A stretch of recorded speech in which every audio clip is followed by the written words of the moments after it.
আসসালামু আলাইকুম রহমতুল্লাহ। সুপ্রিয় দর্শক, আপনারা জানেন যে গত কয়েকদিন আগে বিএনপির মহাসচিব মির্জা ফখরুল ইসলাম আলমগীর তিনি চরমোনাইতে গিয়েছিলেন এবং চরমোনাই পীর সাহেবের সাথে বৈঠক করেছেন এবং লিখিত 10 দফায় তারা একমত পোষণ করেছিলেন। তো সেটা এখন ভাঙতে চলেছে। তার কয়েকদিন আগে জানেন যে আমিরে জামাত গিয়েছিলেন সেখানে। তো জামাত শিবিরের সাথে তাদের জোটটা মনে হয় থাকবে এবং বিএনপির সাথে জোট থাকবে না। এই বিষয় নিয়ে চরমোনাই পীর সাহেব একটা সাক্ষাৎকার দিয়েছে। সেখানে বোঝা যাচ্ছে যে বিএনপির সাথে তাদের যে 10 দফা নিয়ে তারা একমত পোষণ করেছিলেন সেটা থাকতেছে না। তো প্রিয় দর্শক, এই বিষয় নিয়ে গুরুত্বপূর্ণ কিছু অ্যানালাইসিস করেছেন আমাদের বড় ভাই মোহাম্মদ সোলাইমান। তো বেশি দেরি না করে চলুন আমরা অ্যানালাইসিসটা শুনি, তাহলে আপনারা বুঝতে পারবেন যে চরমোনাইয়ের সাথে কেন বিএনপির দূরত্ব বেড়ে যাচ্ছে এবং মনে হয় যে জোটের আশায় গিয়েছিল যে জামাত শিবিরের চিন্তা ভাবনা ছিল যে জামাতের সাথে যেন ঐক্য না হয়, এই কারণে তারা গিয়েছিল ছুটে, কিন্তু সেটা মনে আর হচ্ছে না। তো চলুন ভিডিওটা দেখে আসি। এর মধ্যেই বিএনপির সাথে চরমোনাইয়ের দূরত্ব শুরু হয়ে গেছে। দর্শক, চরমোনাই পীর সাহেবের সাথে মির্জা ফখরুল ইসলাম আলমগীর দেখা করেছেন, 10 বিষয়ে লিখিতভাবে একমত পোষণ করে এসেছেন, 5 কুল্লি টুপি মাথায় দিয়ে চেয়ারে বসে নামাজ পড়ে এসেছেন, কিন্তু কোনো কাজ হলো না। কয়েক ঘন্টা যেতে না যেতেই চরমোনাই এবং বিএনপির মধ্যে মৌলিক বিরোধ স্পষ্ট হয়ে উঠছে। চরমোনাই পীর সাহেব রেজাউল করিম তিনি নয় দিগন্তের সাথে একটা সাক্ষাৎকার দিয়েছেন। সেখানে বিতর্কিত বিষয়গুলোতে তিনি যে জবাব দিয়েছেন, বিতর্কিত বলতে বিএনপি চরমোনাই বা অন্য রাজনৈতিক দল যে বিষয়ে একমত নয় ওইসব বিষয়ে যে জবাব দিয়েছেন সেটা বিএনপির সাথে স্পষ্ট চরমোনাইয়ের মারাত্মক দূরত্বের প্রমাণ। অন দি আদার হ্যান্ড, জামাতের সাথে সম্পর্কের বিষয়ে যে জবাব চরমোনাই পীর সাহেব দিয়েছেন সেটা অনেকটা অবাক করা, এবং জামাত শিবিরের উপর চরমোনাই পীর সাহেব খুশি, এবং মূলত মির্জা ফখরুলের উদ্দেশ্য ছিল জামাত থেকে চরমোনাইকে দূরে রাখা, কিন্তু সেটা হচ্ছে না। জামাতের সাথে জোট হবে বা ভালো সম্পর্কের ইঙ্গিতেই চরমোনাই পীর সাহেব দিলেন। এটা খুবই তাৎপর্যপূর্ণ। দর্শক, আওয়ামী লীগকে অন্তত 3টি নির্বাচনের বাইরে রাখা উচিত, এভাবে শিরোনাম করেছে পীর সাহেব চরমোনাই সাক্ষাৎকার। কিন্তু দেখেন, এই শিরোনামেই তো বিএনপি এবং চরমোনাইয়ের মধ্যে দূরত্ব। কিভাবে?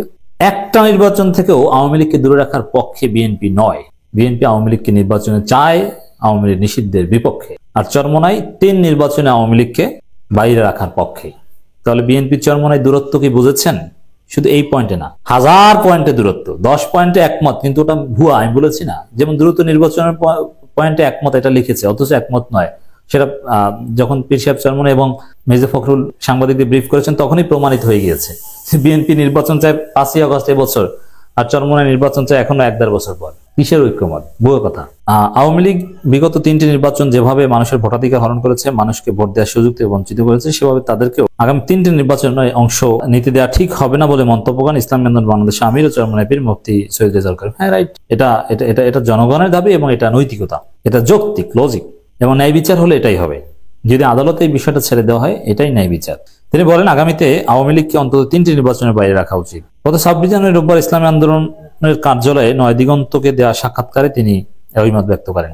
দীর্ঘ সাক্ষাৎকার, আমরা মূল পয়েন্টগুলো আলোচনা করব যেগুলোর সাথে বিএনপির বিরোধ। দেখেন, সংস্কার আগে না নির্বাচন আগে, আপনার কোনটার পক্ষে? এটা এখন বিএনপির সাথে অন্যান্য রাজনৈতিক দল বা সরকারের সাথে রাজনৈতিক দলগুলো অন্যতম একটা ইখতিলাফের জায়গা। এই বিষয়ে দেখেন পীর সাহেব চরমোনাই কি বলছে। সংস্কার আগে নির্বাচন হয় কি করে? আর বিএনপি বলছে সংস্কার করবে নির্বাচিত পার্লামেন্ট, মানে আগে নির্বাচন, পার্লামেন্ট, তারপরে সংস্কার। চরমোনাই বিএনপি কোনো মিল আছে? নেই। সংস্কার অবশ্যই করতে হবে, এর যৌক্তিক সময়ের মধ্যে নির্বাচন দিতে হবে। এই যৌক্তিক সময়ের ব্যাখ্যা দিয়েছেন যার সাথে বিএনপির কোনো মিল নেই।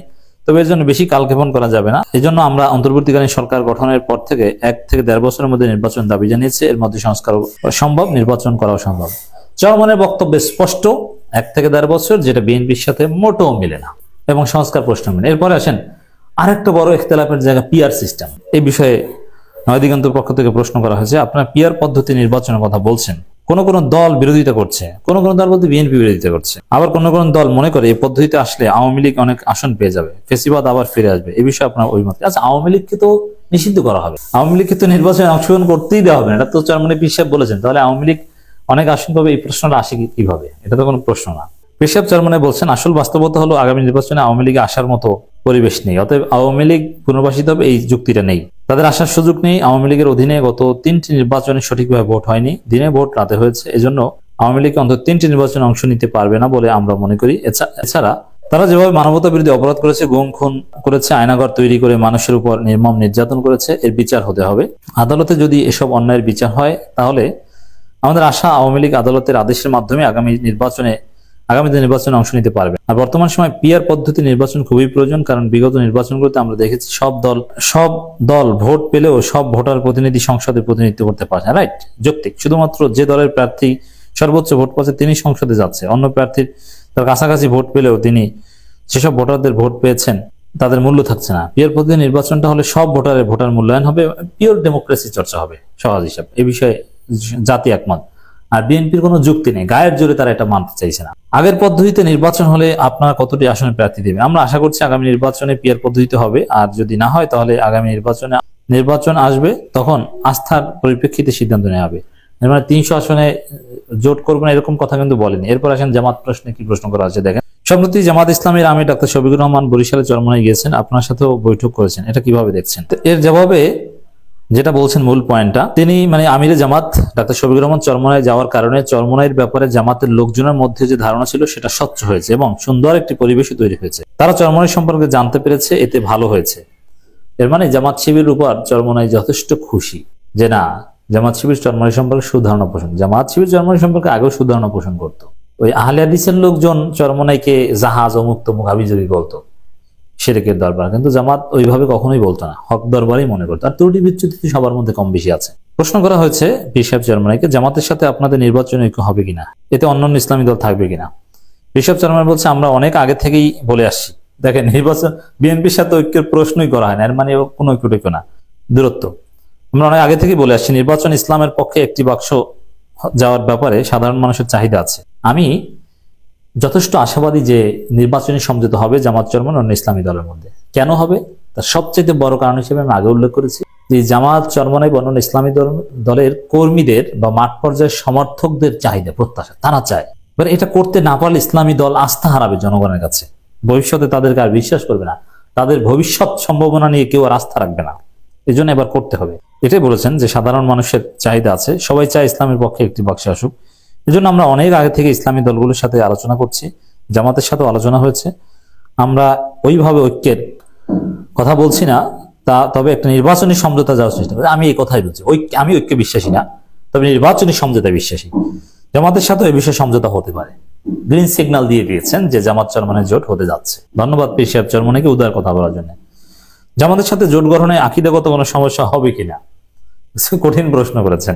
পীর সাহেব চরমোনাই বলছেন, আমাদের ব্যাপারেও তাদের নানান কথা আছে। কত সুন্দর জবাব। আমি পীর সাহেব চরমোনাইকে অলওয়েজ রেসপেক্ট করি।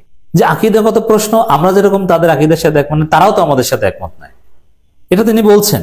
আর শায়েখে চরমোনাই হলে এটা কি জবাব দিতেন আল্লাহ জানে। আমাদের ব্যাপারেও তাদের নানান কথা আছে। বিভিন্ন জায়গায় মিডিয়ায় তাদের কর্মীদের আমাদের সম্পর্কে বলতে শুনেছি। তাদের ব্যাপারে আলেম ওলামাদের কথা আছে। আলেম ওলামা বলতে তাদের আলেম ওলামা তো জামাতেও আছে। তবে আমি মনে করি এক জায়গায় বসে আলাপ আলোচনা করতে করতে একসময় ভালো পরিবেশ তৈরি হয়ে যাবে। এর মানে জামাত শিবিরের উপর খুশি, এক জায়গায় বসতে বসতে তিনি আশাবাদী যে সমস্যার সমাধান হয়ে যাবে। চমৎকার, সত্যি চমৎকার। বিএনপির সাথে আপনাদের নির্বাচনের জোট নিয়ে কোনো আলোচনা চলছে কিনা? বিএনপির সাথে জোট গঠন নিয়ে কোনো আলোচনা হয়নি। ইসলাম নিয়ে তারা ইতিপূর্বে যে বক্তব্য দিয়েছেন তাতে আমরা দুঃখিত। বিএনপি মহাসচিব মির্জা ফখরুল ইসলাম আলম সম্প্রতি ইসলাম সম্পর্কে যেসব নেতিবাচক বক্তব্য দিয়েছেন তা অত্যন্ত আপত্তিকর। তিনি ইসলামী রাজনীতিকদের মৌলবাদী বলছেন, কোরআনের ভিতরে রাজনীতি নেই, ইসলামের সাথে রাজনীতি কোনো সম্পর্ক নেই, এরকম কথা বলছেন। তিনি এ থেকে ফিরে আসবেন, আমরা এটা প্রত্যাশা করি। দেখছেন কিভাবে দোলাইটা দিল বিএনপি মহাসচিবকে চরমোনাই পীর সাহেব।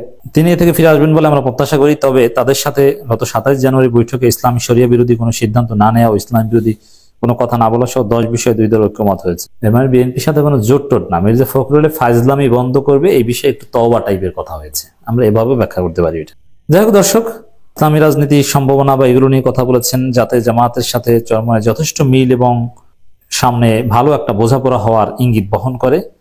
আর বিএনপির সাথে চরমোনাই জোটের সামান্যতম সম্ভাবনা নেই। অতএব নয় দিগন্তের সাথে পীর সাহেব চরমোনাই সাক্ষাৎকারে আমি যথেষ্ট অপটিমিস্টিক, আমি সম্ভাবনা দেখছি। ইসলামপন্থীদের ভোটের বাক্স একটা হবে, আর শিক্ষার্থীদের যে নতুন দল তাদের সাথে সমঝোতা হবে এবং এর মধ্য দিয়ে সংস্কার পর্যায়ে সুষ্ঠু নির্বাচন হবে। এবং পিআর সিস্টেমকে যদি আদায় করা যায়, জোর করে প্রয়োজনে পিআর সিস্টেমের জন্য আন্দোলন করতে হবে। শিক্ষার্থীরা চায়, জামাত চায়, চরমোনাই চায়, সবাই মিলে আন্দোলন করেন।